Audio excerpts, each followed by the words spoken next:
চলে আসেন সবাই, আমার ছোট ভাই ছোট বোনেরা আপনারা যারা দাঁড়াইছেন সুন্দরভাবে দাঁড়ান। আমরা খুব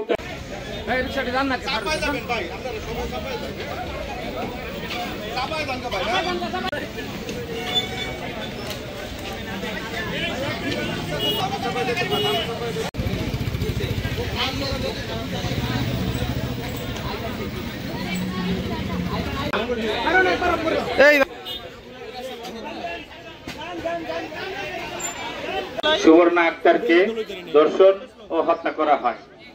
ওই সময় আমরা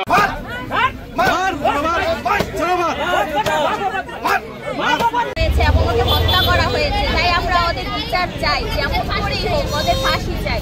এবং আমাদের সাথে তাকে অনেক খারাপভাবে হত্যা করে মারা হয়েছিল, ধর্ষণ করে।